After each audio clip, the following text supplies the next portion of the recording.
In my last video, I showed some really important skills when learning how to teach kids how to shade. It has a lot to do with pressure and hand placement, and I highly recommend doing that before you even teach shading. But I have this worksheet that I've created for my art docent program and for my curriculum, and I'm going to share that with you for a free download, and I'm going to go over it today. Here is the worksheet that is a part of my curriculum, and I'm going to use a regular pencil today. You can use color pencil, or you can even use crayon with your students, but one of the advantages is that you can erase with this. This is a little challenging, and sometimes even I have to erase, but you can really use anything that you want. So I always start with black, and it says number 1, start with black, because that's going to be your darkest value. And when you're using pencil or colored pencil, it's not going to be black. So you want to see what your darkest value is. So if you saw my last video, you remember to hold your pencil close to the end for more pressure and press as hard as you can. And you're more using closer to the tip of the pencil. And we need to go over several times to get our darkest value. Then the next step is to go halfway in between the darkest value and the lightest value. And this is actually very challenging. So I recommend starting lightly, and we want to go back further on the pencil for a looser grip and less pressure. So I'm going pretty light here, and I'm going actually lighter than what I thought. I think that I'm just going to go, remember, we're trying to go between these two values, and it's not the same as this.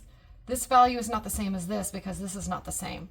So I'm just going to go a tiny bit darker on this. This is kind of a trial and error. A lot of students aren't going to get it right on the first time, and that's okay. Okay, so now I'm going to go in between these two values to try to find the shade in between. And I'm starting back like a medium grip on my pencil and medium pressure. They do not need to stay in the lines for this. This is just practice. Okay, so obviously I'm going to go again.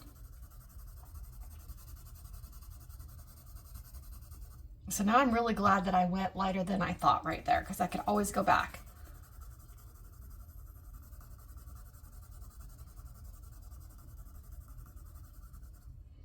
Okay, I think that's pretty close. And now I'm going to do this one, which is between these two values. I'm going further back on the pencil for a lighter grip.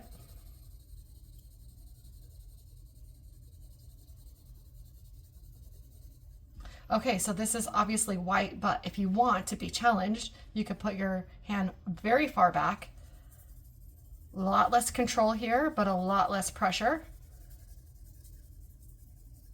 And then I'm just going to go ahead and erase. So the next challenge is creating the values, but without the steps in between, creating one smooth transition from dark to light. And that is a challenge. So of course, in the beginning, we want to start closer to the end of the pencil, go over it a couple times, and then move the hand a little bit further back for a lighter value. And notice how I'm going back and forth. So there's a step right here. So I'm going to go over that, so the step is smoothed out. There's another step right here, so I'm going to go over it again. So when we're doing this smooth scale, we're continually going back and forth, up and down, side to side. I'm going to create a little bit more pressure because I feel like I have only two values right here. So I want to create another value in between these.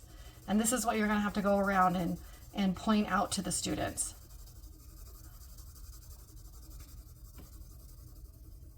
Now I'm going to go back here, and I'm going to try to go lighter, so I'm moving further back. And then to be lighter, sometimes you just need to make spaces in between. So there's white space in between to give the effect of being lighter.